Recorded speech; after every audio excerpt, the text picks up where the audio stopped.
Hi viewers, welcome to our channel. ప్రస్తుతం మనతో పాటు భరద్వాజ్ గారు సీనియర్ జర్నలిస్ట్ ఉన్నారు. వారితో ఒకసారి మాట్లాడదాం. సార్ నమస్కారం సార్. నమస్తే అండి.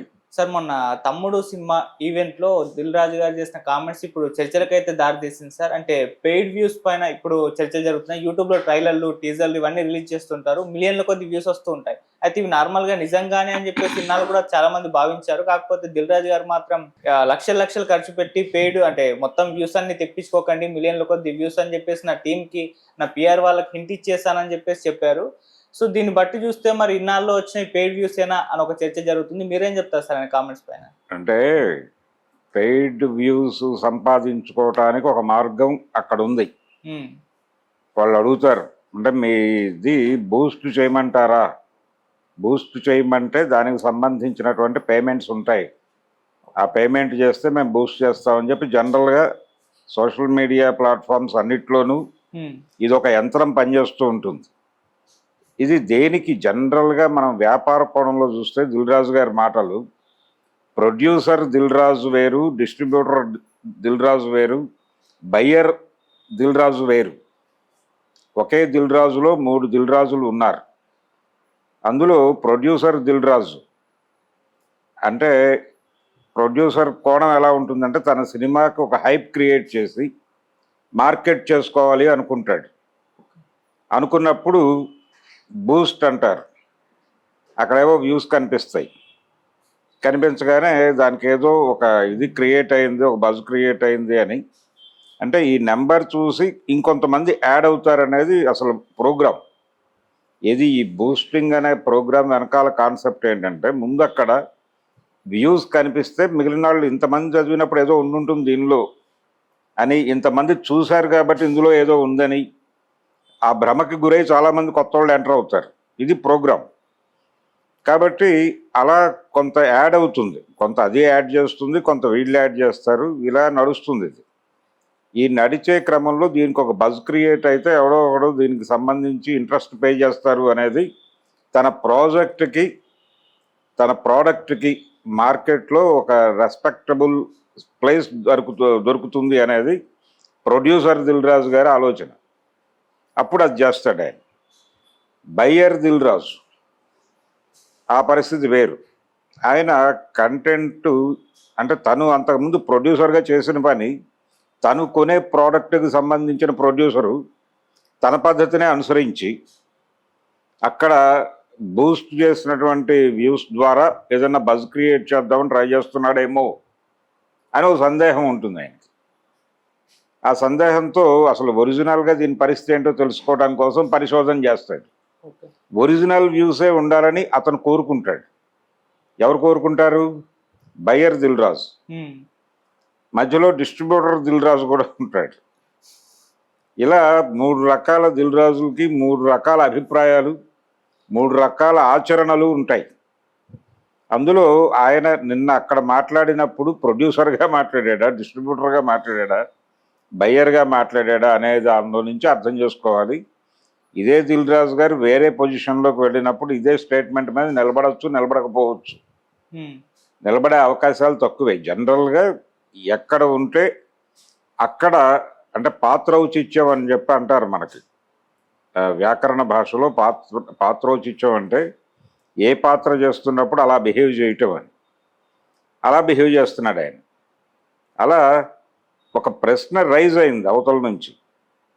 ఓ ప్రశ్న వచ్చినప్పుడు దానికి సమాధానం చెబుతూ ఆయన ఈ పద్ధతిని నేను ఎంకరేజ్ చేయను, ఇది ఎంకరేజ్ చేయకపోవడం వలన జరిగే మేలు ఏమిటి అనేది చెప్పాడు. అంటే ఒరిజినల్గా దాని పరిస్థితి ఏంటో మనకు తెలుస్తుంది. అంటే ఒక అంచనా ఉంటుంది. ఎవరికి ఉంటుంది అంచనా? కొనేవాడికి అంచనా ఉంటుంది.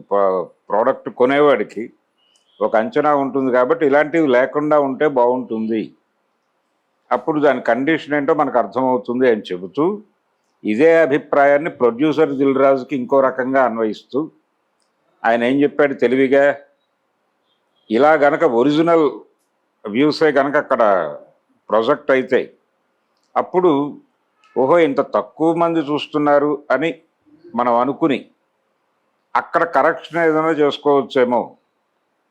ఫర్దర్ ప్రమోషనల్ యాక్టివిటీస్లో కరెక్షన్ చేసుకోవటానికి ఇక్కడ ఒరిజినల్ ఫిగర్స్ వస్తే బాగుంటుంది కదా అని బయ్యర్ దిల్ రాజు గారి అభిప్రాయం ప్రొడ్యూసర్ దిల్ రాజు గారికి ఉండేటువంటి పరిస్థితుల్లో ఎలా దాన్ని జస్టిఫై చేయాలో ఆ డైలాగ్ని అక్కడ తీసుకొచ్చి అలా చెప్పాడు.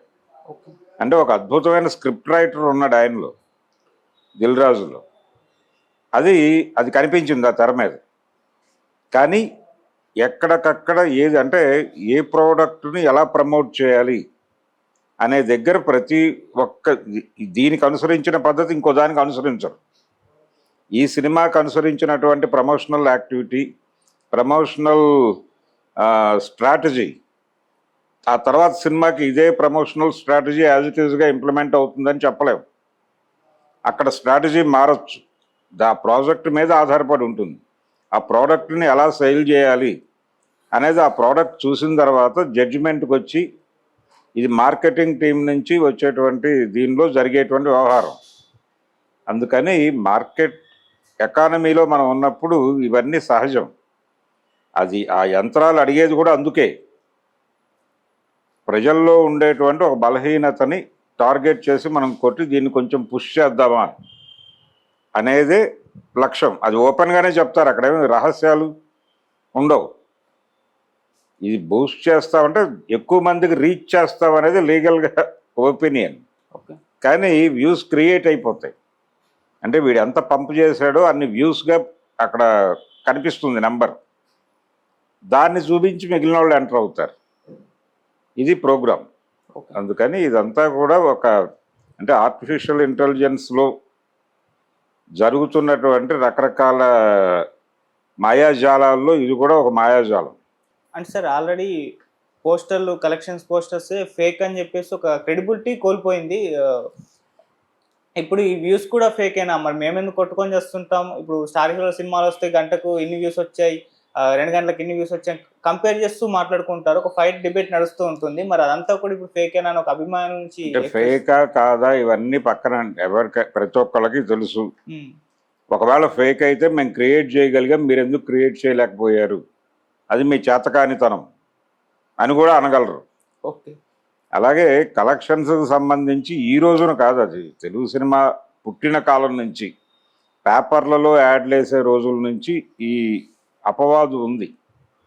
అంటే చాలా సందర్భాల్లో పేపర్లో వేసినటువంటి కలెక్షన్స్, పేపర్లో అడ్వర్టైజ్మెంట్లో వేసినటువంటి కలెక్షన్స్ నిజమా కాదా అనే చర్చ ఉంటుంది. అలాగే ఈ 100 రోజులు 175 రోజులు సంవత్సరాల పాటు ఆడేసిన సినిమాల విషయంలో కూడా కొన్ని సందర్భాల్లో ఏమవుతుందంటే ఆ సినిమా హిట్ సినిమానే కానీ అది ఎక్కడో ఒక ప్రత్యేకమైన కండిషన్లో బయట ఏవో ఇంకో 2-3 సినిమాలు కొత్తవి రిలీజ్ అయినప్పుడు కొంచెం జనాలు అటు డైవర్ట్ అయ్యి ఇటు రారు.